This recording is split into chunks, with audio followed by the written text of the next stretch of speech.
Revilla surrendered to the PNP Monday evening and lamented the arrest warrant against him in connection with an anomalous flood control project. The Senate Blue Ribbon Committee has resumed its flood control probe, raising new claims and testimonies. Malacanang says it will respect constitutional processes following the filing of an impeachment case against the president.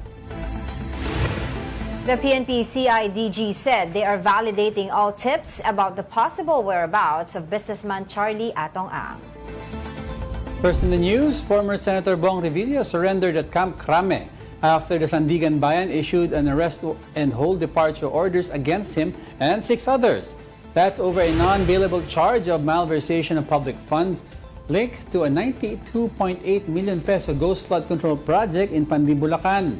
Revilla said he is ready to face the charges without fear. This marks the second time Revilla has been detained in connection with corruption allegations. Nakakalungkot po, parang wala yatang due process.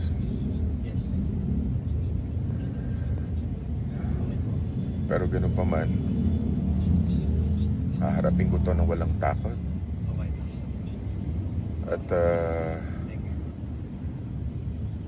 alam kong hindi ako papabayaan ng Diyos dahil wala po akong kasalanan dito.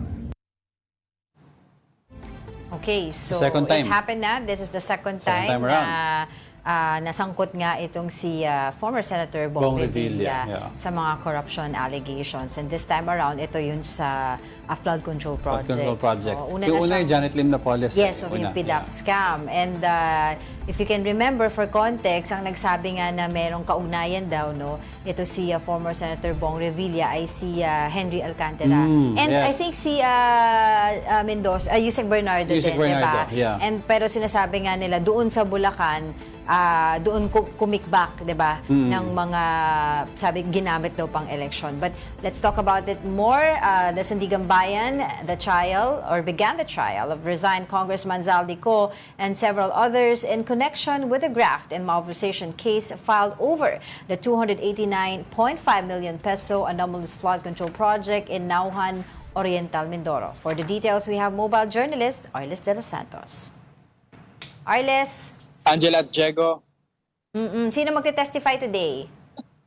Angela, actually, kalalabas lamang ni Secretary Vince Dizon matapos ngang humarap sa 6th Division ng Sandigan Bayan para humarap sa bail hearing ng mga akusado laban doon sa mga testigo, para tumestigo laban doon sa mga akusado gaya nila Congressman Zaldico at siyam na opisyal pa ng Mimaropa, ng DPWH Mimaropa, kaugnay yan doon sa flood control project sa Oriental Mindoro na nagkakahalaga ng 289 million pesos. Kasama sa mga kasong isinampakay ko at siyam pang opisyal ng DPWH ay yung kaso nga na malversation of public funds na isang non-bailable na kaso. Nasa listahan ng mga akusado, sina DPWH Region 4B, Regional Director Gerald A. Pacanan, gayon din si Planning and Design Division Officer in Charge, Montrec 6 Tamayo.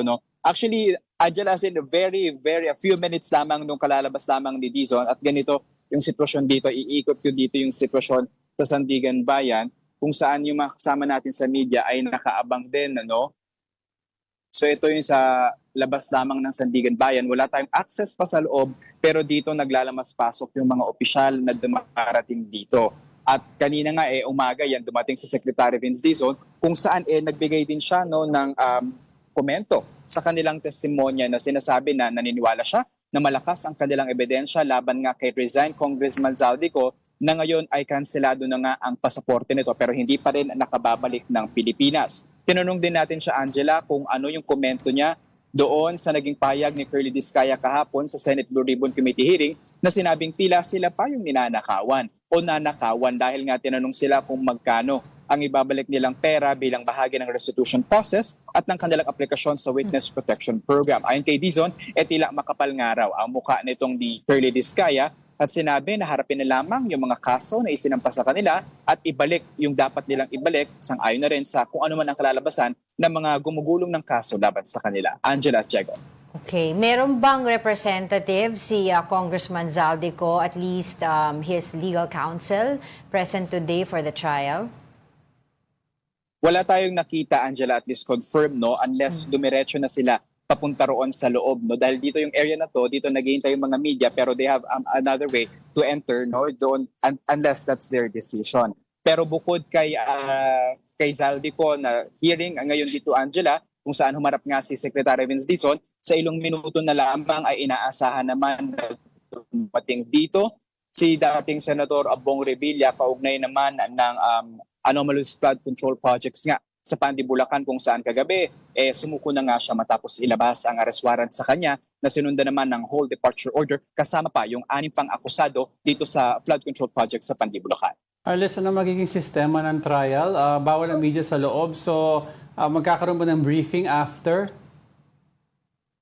Ang nangyayari dito, Diego, kung sino yung mga opisyal na darating o yung mga personalidad na lalapag dito sa Sandigan Bayan, kinukunan na lamang sila ng interview, no? Ambush interview. Pero may mga kaibigan tayo at kapatid sa media na nakapasok naman doon sa loob ng Sandigan Bayan pero hindi pwedeng i-record yung kabuuan ng hearing, no, o ng pagdinig. And then kanina nakita natin yung si Secretary Vince Dizon nakaupo mismo doon sa witness stand, no? Dahil nga isa siya sa mga testigo. So, strict dito, hindi basta-basta makakapasok doon sa loob ng kanilang mga courtroom at iba-iba kasi yung mga division dito sa Sandigan Bayan. But at least for the case where Zaldico is accused of and si Vince Dizon ay tatayo naman bilang testigo, ayan ay hawak ng Sandigan Bayan 6th Division. Sino nagtatry, Arles, sa case na ito? Sino yung judge? Hindi pa natin nakukuha yung impormasyon kung sino nga yung mag-judge dito, Diego, no? Pero nairaffle na itong kaso na ito at ito na yung ikalawang bail hearing kaugnay ng 289.5 million pesos na flood control projects sa Oriental Mindoro. Arles, for clarification lang, nabanggit mo kanina na inaasahan din si former Senator Revilla to go there, to be present today at the same hearing ba? Because from what I understood, yung kanyang kaso ay from doon sa Bulacan. Bill hearing diba? ata. Oo. Ano yung magiging ang mangyayari dyan ngayon sa Sandigan Bayan regarding naman kay Revilla? It is for the formal legal process ng kanyang pagsuko, Angela, no? Matapos ilabas yung kanyang arrest warrant kagabi lamang. So, aabangan natin kung paano yung mangyayari or ano ba yung mga certain requirements nila dito. Pero parang it's a mandate ng court na kapag sumuko yung akusado or humarap na yan, ihaharap yan doon sa korte na may hawak dito kung saan nga dinidinig yung kanilang kaso. But still, that's different doon that's separate from what hearing is going na, on today. Yes, sa nangyayari ngayong araw. Wala pang hearing na nakaschedule ngayong araw. Talagang harap lamang si Revilla para nga sa kanyang pagsuko kagabi. Okay. Parang Kasi Arles, yung today kasi na hearing is for the Nauhan Project, di ba? Sa Occidental Mindoro. Parang presentation of witness lang ata, Arles, yan kay Senator Revilla, former Senator Revilla, no? And do you have Tama ka any... dyan, Diego. Kung saan... Sige, go ahead. Sorry. Go, Angela. Go ahead, Arles. Dito go ahead. kasi nakita din kanina din kasi nakita natin na mayroong hindi bababa sa 300 na mga supporter itong si Revilla na nakatayo sa labas ng Sandigan Bayan para iabot yung kanilang suporta nga dito sa dating senador. At ayon sa kanila, tila si Revilla daw ba yung pinili na sisihin o bigyan ng akusasyon dahil wala raw ba ito sa posisyon o dahil meron na itong record ng pagkakasangkot nga sa anomalya, kaya nais nilang ipakita yung kanilang suporta at yung kanilang assurance doon sa senador na pagdadasal daw nila ito at naniniwala sila na inosente si Revilla. At inaasahan nga na aabot yan sa 1,000 na mga joiners doon sa kanilang, di naman natin matatawag na protesta, parang gathering lang siya ng mga supporters ni Revilla. Nagaling yan sila mostly sa 1st District ng Cavite City, gaya na lamang ng Rosario, Noveleta, Kawit at Cavite City mismo. Oo. Arlis, ako nagtataka lang kasi sumuko nga itong si Senator Revilla sa mismong PNP chief sa Krame kahapon. Pero if I can remember it correctly, nung PDAP scam, siya ay humingi yata, di ba nasa custodial center siya nakulong. So this time around, is there going to be ganong arrangement pa rin? Nasa custodial center siya magpapakulong? At syempre, hindi natin maalis yung tanong ng taong bayan na ganyan ba talaga kapag VIP pwedeng pumili ng kanyang kulungan? Actually, Angela, kasama yan sa mga agenda natin ngayong araw na itatanong kay DILG Secretary John V. Remulla na ayon sa sources, kasama at personal na maghahatid dito sa Sandigan Bayan. Kung matatandaan ninyo, tinurn na tayo nila Secretary John V. Remulla doon sa New Quezon City Jail, no, yung sa May Payatas. At sinabi na doon nga raw ikukulong yung mga personalidad na implicated dito sa flood control projects. But that's at least for those personalities na nasa salary grade 27 pababa. So kapag mataas, so probably sa custodial center, and syempre nakadepende pa rin kung gaano kalaki yung personalidad na nai-implicate. But of course, seeing the record and the recent election, si Revilla ay hindi incumbent na opisyal ng pamahalaan. But still a big personality, so kailangan natin abangan kung sa Camp Crame nga din ba siya mananatili o sa Camp Katingala or dito na sa May Payatas sa bagong Quezon City Jail building. All right, thank you for that, mobile journalist Arles de los Santos. Now, the Senate Blue Ribbon Committee resumed its investigation into alleged anomalies in flood control projects. Here's the report. At the very start of the Senate Blue Ribbon Committee's 8th hearing, Chairman Senator Ping Lacson immediately lashed out. As the chairman of this committee, I say to you, shut the F up. Lacson said the noise coming from detractors is not only unhelpful, but is also getting in the way of finding the truth. Your noise will not silence the truth. Neither does it provide any help in our investigation. Your noise cannot convict and won't even indict the malefactors in this flood control mess. Only evidence does.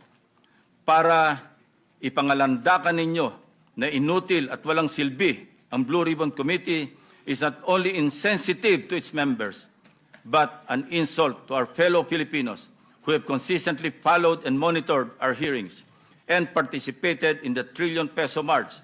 Lacson also strongly denied accusations that the committee is protecting anyone. Let me emphasize one point. We always go where the evidence leads us. We do not target any particular person, nor do we have the intention to cover up for anybody. His statement comes after Senator Amy Marcos claimed that they were being prevented from naming high-ranking officials allegedly involved in the flood control scandal. But during yesterday's hearing, Senator Marcos was absent. Among those who faced the committee were two women who testified under the names Joy and Maria, former staff of a tenant in a house located in South Forbes, Tamarind Street. They claimed that in February 2023, a contractor who introduced himself as Curly Descaya told them that former Speaker Martin Romualdez was supposedly the new owner of the property and that they needed to leave.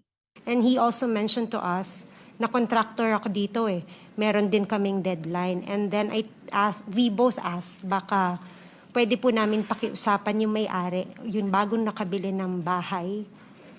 And then he also mentioned that si Romualdez ang nakabili. The Senate confirmed that the man they were referring to was Curly Descaya. During the hearing, the two witnesses identified Descaya in person. But Descaya denied the allegations and even challenged the witnesses to remove their face masks. Senator Lacson rejected that request. It's not for you to identify them, it's for them to identify you. Your Honor, wala po kasi ang maalalang transaction. Hindi ko pa nga alam kung ano mga uri ng mga bahay meron doon. So, malabong-malabo po talaga at wala po akong inuutusan na kahit sinong broker kasi takot po akong bumili sa mga lugar na yun. Ang kaya ko lang bilhin po ng mga lupa sa lugar lang po ng mga Pasig na hindi ganun kamahal ang presyo ng lupa. Hindi ko naman sasabing bumili ka They identified you and you are denying. Period. In a separate statement, Romualdez's camp insisted that the allegations raised in the Senate are logically and physically impossible. His spokesperson also said the claims came only from the staff of an evicted tenant and were not supported by any documents or evidence. Meanwhile, Senate President Tito Soto and Senator Lacson agreed to transfer former DPWH District Engineer Henry Alcantara to the custody of the Department of Justice after he was placed under the Witness Protection Program. Lacson said the door remains open for others who want to come forward, but they must tell the full truth. The issue of witness protection applications involving the Descayas was also raised again. Senator Rodante Marcoleta and DOJ Prosecutor General Richard Fadulyon once more clashed over the issue of restitution. Kasinungalingan po yung sinasabi ni Mr. Descaya na agad-agad silang sinabihan na magsoli ka. Hindi siya sinungaling. Siya yung ang mismong kayo ang nagbigay na ng kondisyon kasi. But did they ever come to the department to coordinate with us? No, they did not. Hindi po ito question na kung sino ang nauna na nagsalita. Hindi po ito question kung sino yung naunang nagbanggit ng napakaraming pangalan kung hindi rin naman nila kayang suportahan ng ebidensya. I am sorry, Mr. Chair, he did not refresh my memory. Pinopollute mo yung memory ko eh. In the end, Curly Discaya chose not to speak further on the issue for now, saying he fears he could be jailed if he continues to talk, especially after his wife was allegedly detained in Davao. Kapatid mobile journalist Mary Monreyes, we are One News. Joining us now is political analyst Antonio Contreras to break down the latest developments in politics. Magandang umaga po sa inyo ulit. Thanks for joining us. Magandang umaga. Good morning. Thank you for having me. Okay, so ano pong masasabi niyo doon sa resumption ng Senate Blue Ribbon Committee kahapon, yung hearing again on the anomalous flood control projects? Well, sa una pa lang na statement ni Senator Lacson, talagang meron na agad yung pastabog sa huli. So I think it's significant that to that itself is symbolic of the fact that he is still in charge and that he still runs the committee.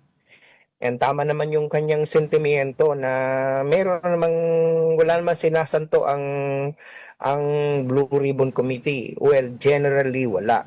Kasi kahapon napansin ko na mukhang napakabait nila kay Leandro Leviste. Of course, it's interparliamentary courtesy naman kasi, member ng House. So, but I wish they could have pursued more the issue of how he obtained his the documents. Kasi may sinabi si dating Secretary Bondoan na napakaganda nung bandang huli. Tinanong niya, bakit hindi na lang dumaan na ang Congress mismo ang nag-request ng documents? Ano bang papel na ginagampanan ni Representative Leviste? Bakit siya mismo personally ang pumunta doon sa opisina? Na samantalang ang kalakaran ang Kongreso sinasabina ang mga documents na yan. So, yun ang hindi pinurso masyado, although binanggit ng kaunti at si Senator Marcoleta, actually may sinabi ng maganda na hindi dapat si Leviste mag-testify. Hindi siya competent witness about the internal workings of the DPWH. He should just be asked about how he obtained the document. Unfortunately, hindi nila siguro nga dahil dahil sila ay magkapareho ng kapangyarihan ng House at ng Senate at voluntarily naman pumunta si Leviste doon, so interparliamentary courtesy ay was observed. Inobserved. Okay.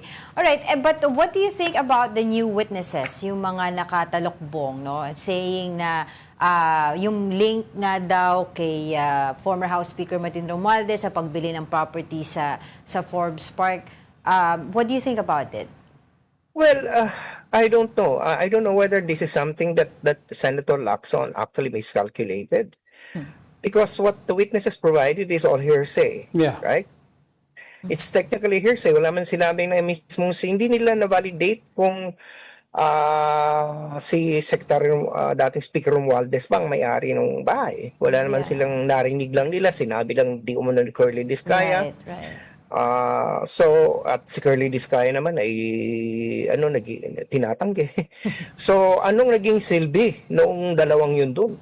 Except to perhaps say that they are not sparing Speaker Romualdez. Yun na naging wala silang sinasanto.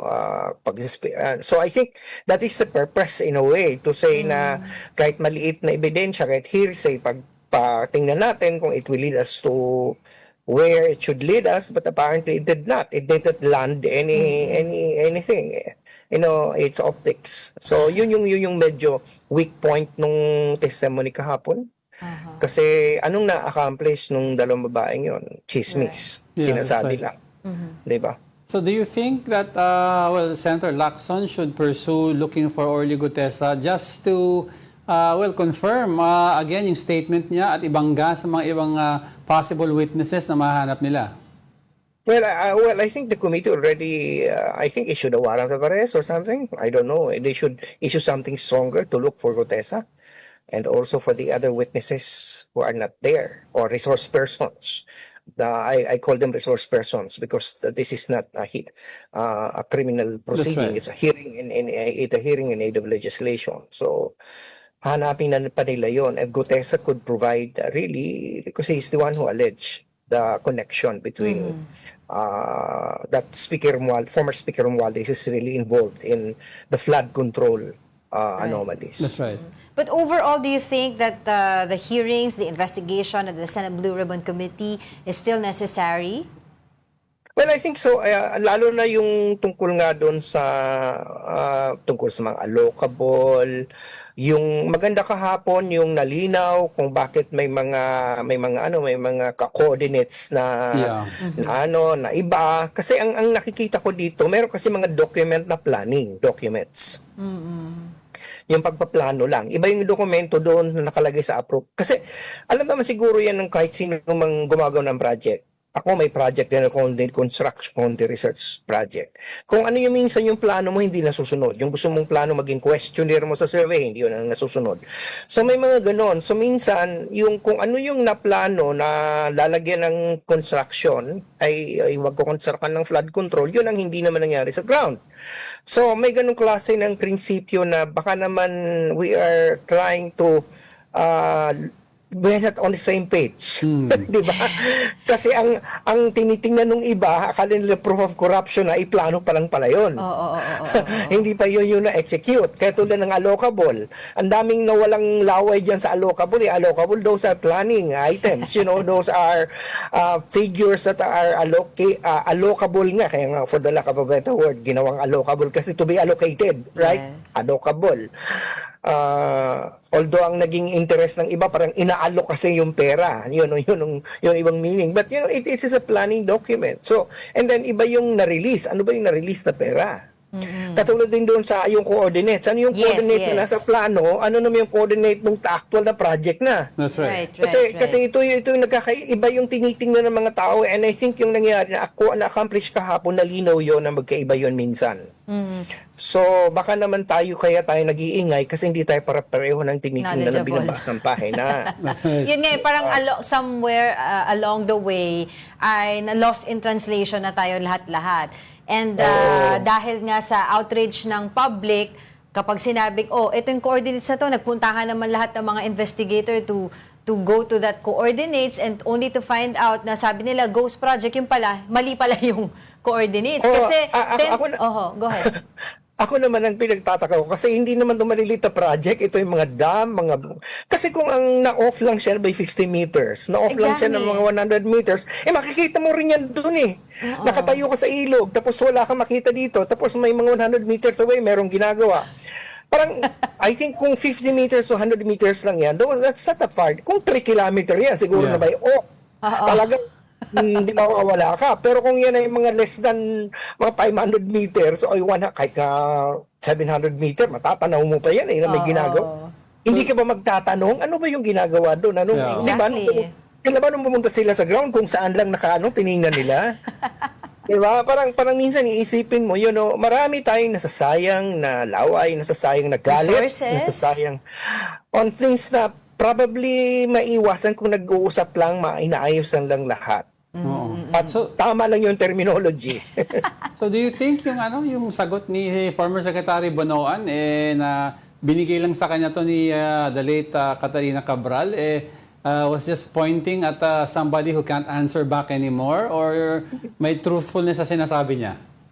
Well, ako naman nagtaka naman. Well, nakikita ko sa Secretary Bonoan trying to explain. Pero ang naisip ko naman sa kanya, anong klaseng boss yan lahat na niya binigay sa lahat, di ba? You to rely on of course, DPWH is a big organization. Yes, Of course, there are leaders who do not micromanage. But on some things, so pag pera ang pinag-uusapan, kung ako yun, pera, milyon-milyon yan, ay talagang titingnan ko, I will be like a dragon breathing on the necks of my assistant and USEX. Kasi pera ng bayan yan. Hindi pwedeng, ikaw ay overseeing ka lang, parang hindi pwede. So yun ang medyo na-fault ko si Bono, na parang tama nga naman galit ang mga senador. nandun ka sa taas, anong ginawa mo na para bang tinatanggap mo lang lahat, na parang hindi mo alam lahat. You know, Oo, USEC, oo. planning yung officer, yung USEC mo for planning si Cathy Cabral, ba't hindi mo man lang inusisa, di ba? Nung buhay Oo. pa, ano ba to? Paano mo ba ginagawa yung trabaho mo? Kasi pag ako uupo sa isang posisyon at malam ko na may mga technical, ipapagpapa-orient ako doon sa mga USEC ko, paano mo ba ginagawa trabaho mo? Ipakita mo sa akin, ano ba yung mga, hindi pwedeng wala kang pakialam. Kasi kutulod nga, nagkaroon ng problema, wala kang masagot, ikaw magmumukhang tanga. Oo. Siguro at this point, Prof, mas mabuti ng incompetent ka as a leader kaysa corrupt ka. Ganun na lang siguro. Siguro dahil yun na nga po, you can beg ano yung may plea of incompetence. Ganun na lang. Kaysa corrupt ako. Parang kapalit ng plea of insanity, plea of Yes. incompetence. Yes. You're not corrupt, you're just incompetent. Yeah. Parang ganun ba yun? Oo.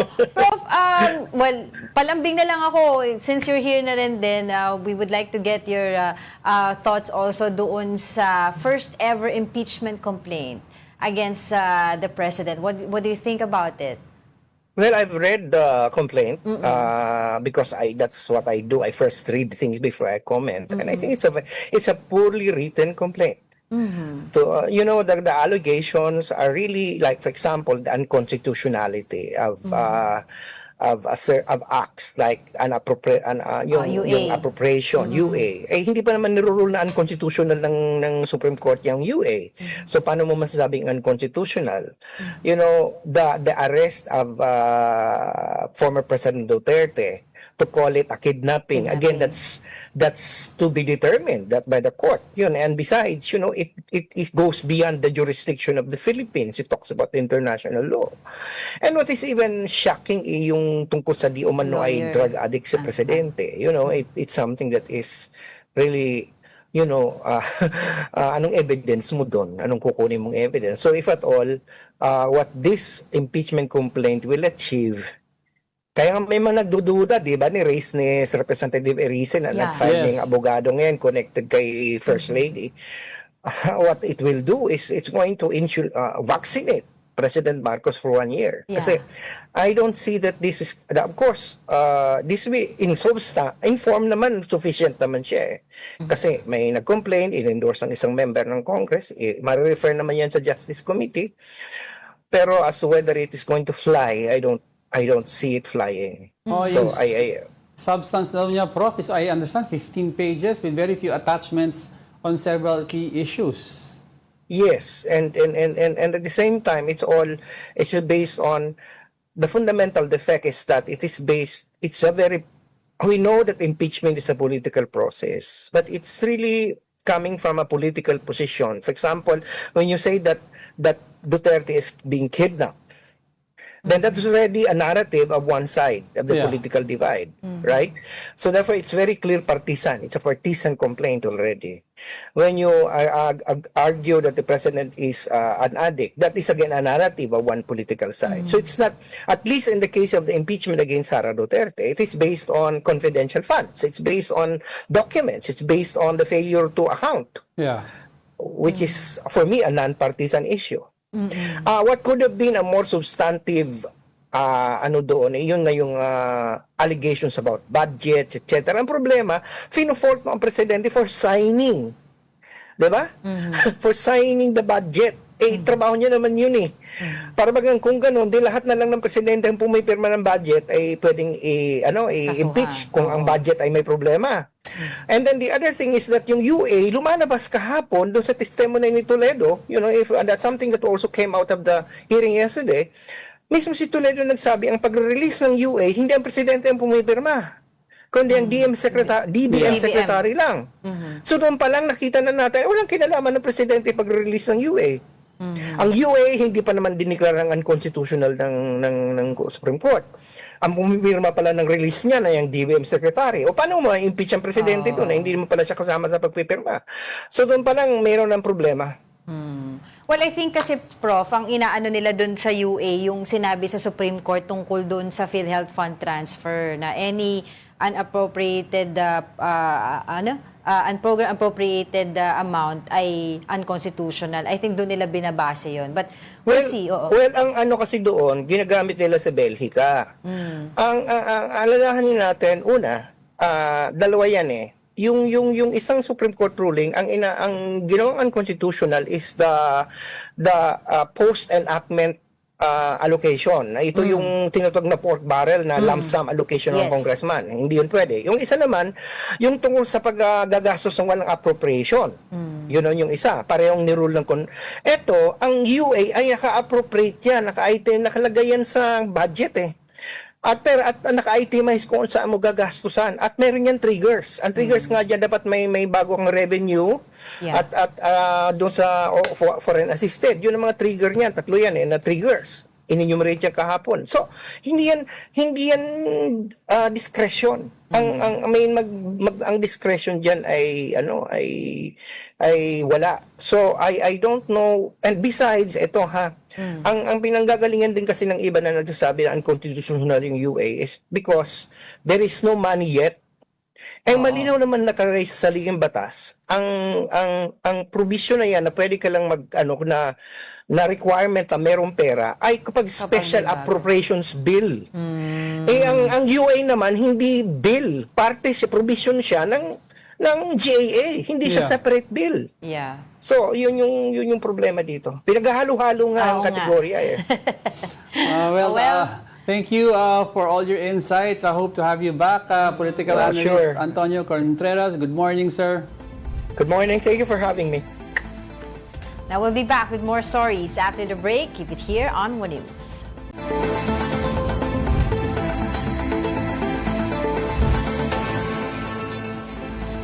Good morning. You're still watching News and Views here on One News. Malacanang has responded to the impeachment complaint filed against President Marcos. It says they will respect constitutional processes and trust Congress to handle the matter with integrity. Here's the report. President Bongbong Marcos is now facing his first impeachment complaint. The complaint was filed by lawyer Andre De Jesus and endorsed by Pusong Pinoy Party List Representative Jet Pisay. It accuses the president of violating the Constitution and betraying public trust. Among other allegations, it cites the International Criminal Court's arrest in March last year of former President Rodrigo Duterte. The complaint also claims that President Marcos is unfit to hold office due to alleged drug addiction, an accusation previously raised by his sister, Senator Amy Marcos. De Jesus further alleged that the president failed to veto unprogrammed appropriations and other unconstitutional provisions in the General Appropriations Act from 2023 to 2026. The complaint also accuses the chief executive of receiving kickbacks from government flood control projects and of using the Independent Commission for Infrastructure to target political opponents while protecting allegedly corrupt allies. What I need to do, I have to do. So that is exactly why I'm here, irrespective of the possible turnout. But then again, miracles do happen. I believe that miracles happen, and who knows? The numbers might end up being in our favor. Maybe members of Congress might wake up one morning thinking, hey, you know what? He has a point. Maybe we ought to exact accountability from our president. Meanwhile, Congressman Nisay was asked about his endorsement of the impeachment complaint. Nisay's name appeared in a list of congressmen whom the ICI said were linked to contractors involved in government infrastructure projects. No one, not even the president, is above the law. So sabi nga, mapanagot ang dapat mapanagot. So siguro, mapanagot ang totoong may mga sala. House Senior Deputy Minority Leader and Caloocan City 2nd District Representative Egay Ariza said he found it strange that Andre De Jesus filed the complaint. I'm still puzzled on what's really the motive of this complaint because I find it strange na it's only 4 pages without attachments. Erice noted that De Jesus had once served as counsel to First Lady Liza Marcos in a disbarment case involving another lawyer. De Jesus has denied having any links to either President Marcos or Vice President Sara Duterte. For his part, Davao City 1st District Congressman Paulo Duterte believes the complaint is meant to protect rather than impeach the president. He said the case will likely be dismissed, which would then trigger the 1-year constitutional ban on filing another impeachment complaint against the same official. This view was echoed by Vice President Duterte, who is currently in The Hague to visit their father. Murag bakuna ang tawag nila. Mabakunahan ka para kuan ka. Protected ka for 1 year. In a statement, House Speaker Boji D said the House of Representatives sees no sufficient basis at this time to justify the impeachment complaint against the president. He emphasized that impeachment is a serious and rigorous constitutional process that should not be used for political purposes or to foster division. Meanwhile, Malacanang said it acknowledges the democratic process involved in filing the impeachment complaint against President Marcos. Palace Press Officer Undersecretary Claire Castro said they will respect the process and trust that Congress will act with integrity. Itong mga issue po na ito ay matagal na po natin nasagot. Matagal na po natin itong naipaliwanag at masasabi natin sa ngayon, base lamang po sa inyong sinabi ay masasabi natin ito ay walang basehan. Ang Pangulo po ay naniniwala na ang mga mababatas natin ay gagamit ng kanilang pag-iisip, kanilang puso, at sila ay naaayon sa batas at hindi para sa pansariling kapakanan lamang. For now, it is business as usual for President Marcos. Okay, so I was able to talk to Congressman Antonio Tino earlier today, and yun nga, nabanggit nga niya na meron din silang plano na mag-file ng sarili nilang impeachment complaint. And Diego. Yeah, let's talk more about the impeachment complaint against President Bongbong Marcos with ACT Teachers Party List Representative Antonio Tino. Good morning, Kong. Hi, Kong. Hi, good morning to you. Thank you for having me. Yes, Kong. Okay, so kailan po kayo magpa-file ng impeachment complaint laban kay President Bongbong Marcos? Well, very soon. Kasi alam naman natin, the rules say na dapat may isang impeachment proceeding lang in 1 year. And there's already a complaint that has been filed. So, it has to be soon. And it will be soon. Kung have you seen the first complaint? Ano yung basis ng complaint nyo? Yung complaint namin will of course be about the corruption in the DPWH.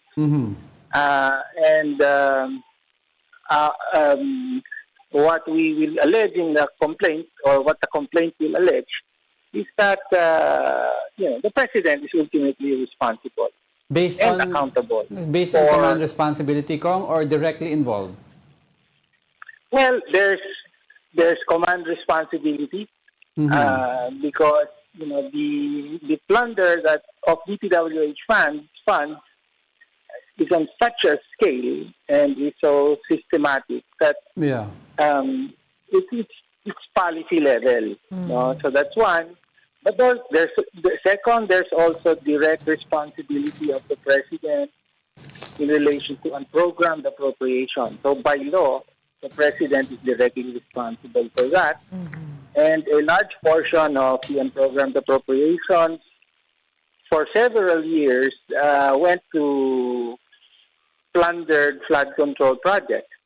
And third, there's also direct accountability, and this is based on allegations made by certain key personalities, including Sec Bernardo of DPWH, that insertions were made and kickbacks were given to the president himself. Well, we all know that the House is constitutionally mandated to act on a complaint, pero sabi nga nila, meron daw medyo mababa yung success, no? Because ang nakikita nila dito, yung leader, no, ang head ng chamber ng Committee on Rules ay ang mismong anak ng presidente na si Congressman Sandro Marcos. What do you think about that? Well, of course, wala naman tayong ilusyon. Alam natin lahat yan, no? Yung majority is impeachment is a numbers game. The majority is, of course, an administration majority, and as you said, the majority leader himself is no less than the son of the president. So obviously, uphill battle to. Pero the rules say kailangan talakayin itong impeachment complaint, and ultimately we are bringing these issues to the court of public opinion. Okay, and among the congressmen po sa House of Representatives, meron na po ba kayong mga nakausap na maaaring susuporta ng inyong impeachment complaint? May mga kinakausap tayo, we'll see. Sino po?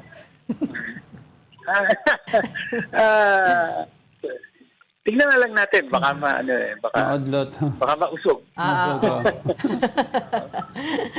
Okay. Pero medyo on the positive side naman po yung pakikipag-usap ninyo. Medyo on the side, mataas yung possibility na susuportahan po kayo. Well, we'll see. Tignan natin. Di ko mabibig ni Kong. Pero Kong, yun nga po, no? Pero paano naman po yung sa usapin naman po ng impeachment complaint VP. against the Vice President? Of course, lagi na po natin ito na pag-uusapan pag tayo po ay nagkaka-interviewhan. Mas maigi nga po na antayin yung sagot ng Supreme Court. Pero ano po ba mangyayari ngayon pagka kunyari po hindi favorable, matuloy po yung impeachment complaint ni VP Sara, and then this one sa Presidente, anong mangyayari? What will be the dynamic sa House? Well, if ever, there will be two complaints that the Committee on Justice will have to schedule. I saw a statement yesterday from the chair of the Committee on Justice, si Congresswoman Pistro, na kaya naman daw at ready ang committee nila to handle impeachment proceedings against the two highest officials of the land. So, ganun ang mangyayari. Okay, and then taking this opportunity na rin, Kong, to ask you regarding the resumption of Senate Blue Ribbon Committee hearing yesterday. Were you able to watch it? Kamusta po? Ano po ang sa tingin po ninyo nangyari doon? Well, I think yung reaction ko is shared by many na parang very frustrating. No, dahil for example, nandun si Yusek Bernardo, nandun si Secretary Bonoan, bumalik from the US, and then for what? No? May mga key questions na dapat tinanong na hindi naman tinanong, hindi na pursue. Nandun si Congressman Leviste, and yet, he was not given the full opportunity to talk about the Cabral files, the proponents, and so on and so forth. No, so si Yusek Bernardo was there. No one asked him about his allegations pertaining to the executive secretary, key cabinet officials, and the president himself. No, sinabi niya na sa kanyang affidavit, nag-deliver siya ng kickbacks to executive secretary for the president. No, but how come no one picked up on that? Diba? Ayun. Okay. And Secretary Bonoan, no one asked him about no one really pushed him regarding the matter of yung proponents, whether from the executive branch or legislators, and how it relates to the official policy of DPWH when he was secretary. That's right. Yung so-called Cabral, nandun yun sa Cabral formula na tinatawag nila. No? Pero hindi naman diniscuss.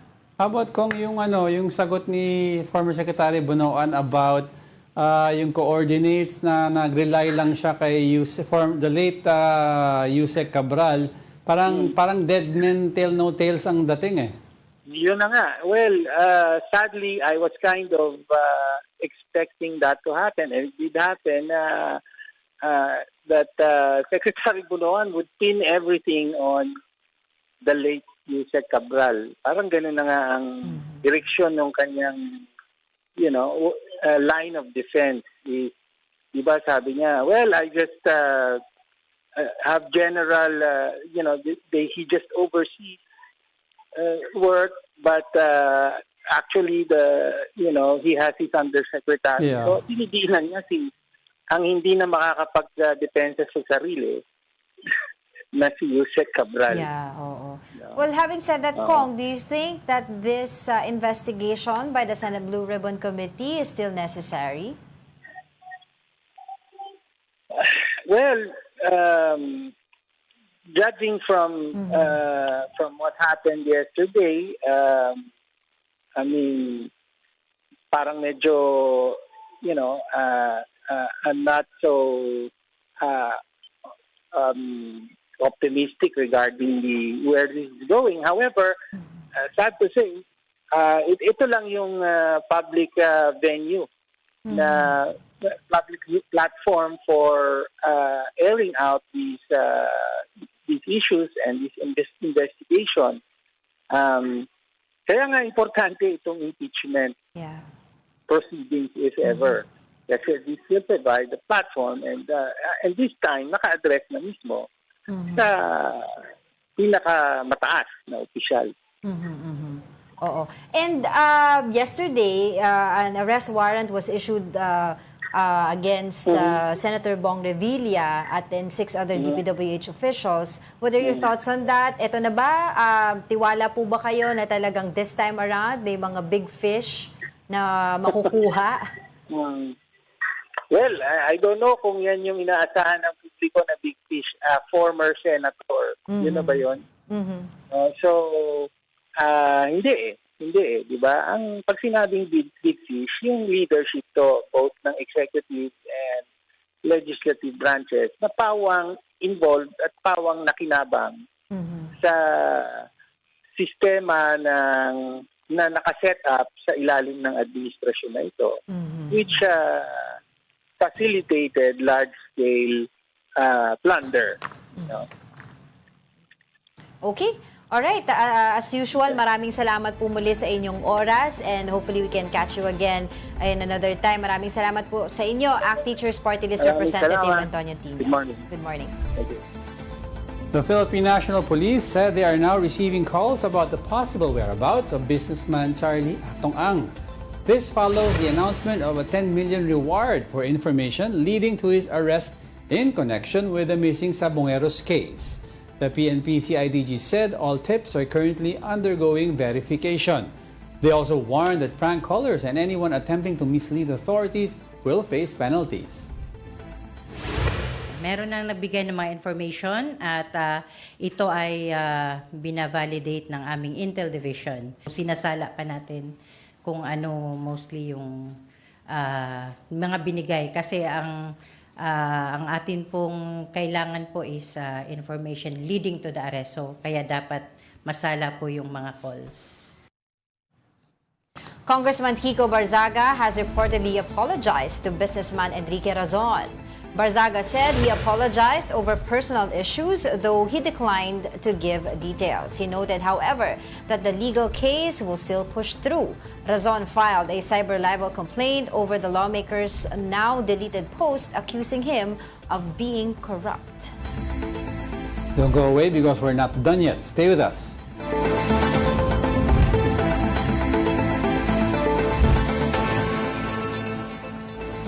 Welcome back. You're still watching News and Views here on One News. And for the latest over at the Senate, we have mobile journalist Merimon Reyes. Merimon, ano ang bago dyan? Good morning, Angela Angelo. So far dito ngayon sa Senado, nagpapatuloy yung pagdinig naman ng Senate Committee on Basic Education tungkol sa Private Basic Education Assistance Act. Ito yung magbibigay assistance pa sa mas maraming estudyante, lalo pa pinalawak ang budget na education sector na magkaroon ng access daw sa mas kalidad na edukasyon. Pero bukod dyan, ngayong 11 o'clock AM naman, magkakaroon ng press conference sila Senator Amy Marcos at Senator Rodante Marcoleta. Though yung topic, hindi pa sa atin na, wala pa tayong nakukuha ang impormasyon tungkol doon, pero mangyayaring tungkol yan sa mga recent issues sa bansa, lalong-lalo na baka ma-bring up din yung nangyaring ikawalong pagdinig ng Senate Blue Ribbon Committee kahapon. Oo, bakit daw wala si Senator Amy kahapon sa Senate Blue Ribbon?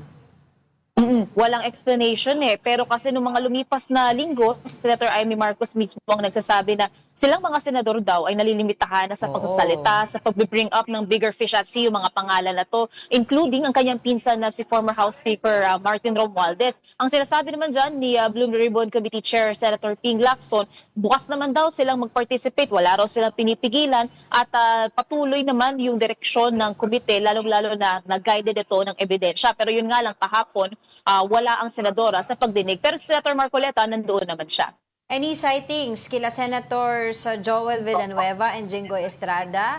And meron ba silang mga pahayag doon sa, kaka-release lang ng, kaka-surrender lang no, kahapon ni former Senator Bong Revilla sa mga police regarding his involvement nga sa flood control project? Sama mo na si Missing Bato.